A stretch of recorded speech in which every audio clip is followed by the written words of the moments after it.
Ek het verlede week begin met 'n reeks oor die genesing van die verlamde man in Petrus se huis daar in Kapernaum. En ek wil vandag se titel gee: As Jesus in die huis is.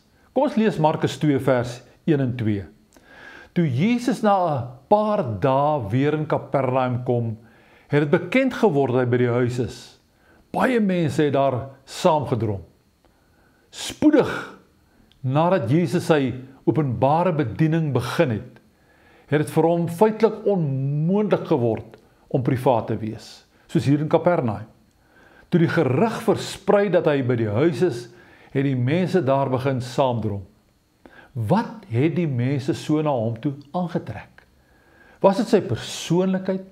Was dit die deernis en liefde wat uit sy hele wese gestraal het?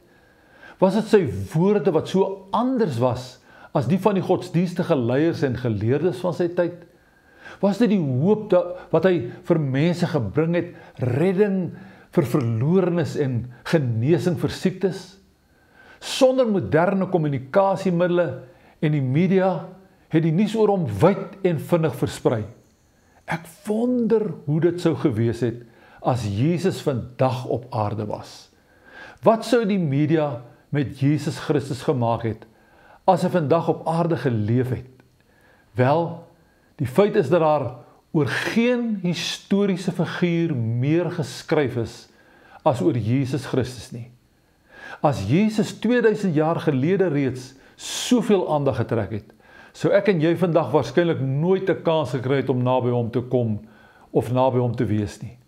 Maar nou het Jesus vir ons sy woord en sy gees gegee. Ons kan persoonlik met hom in verbinding kom deur sy Heilige Gees. Jesus kon destyds nie verborge bly nie. Hy kan vandag steeds nie verborge bly nie. Meer as 2000 jaar gelede het hy mense na hom toe aangetrek en dit het nog nooit verander nie. Waar en wanneer hy homself deur die geskiedenis heen geopenbaar het mense na hom toe gekom.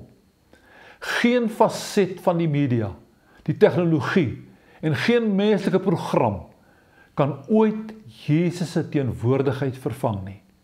Miskien is dit deels die rede waarom sommige kerke en gemeentes se opkoms te krimp.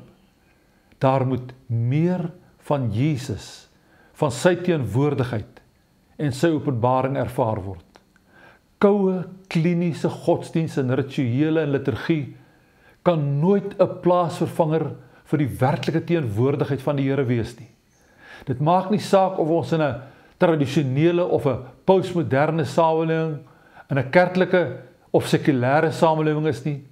Mense se nood en behoefte aan God het nie kleiner geword nie. Mense het vandag nog God net so nodig. Jesus in 'n huis, Jesus in 'n lewe, Jesus in 'n kerk trek steeds mense.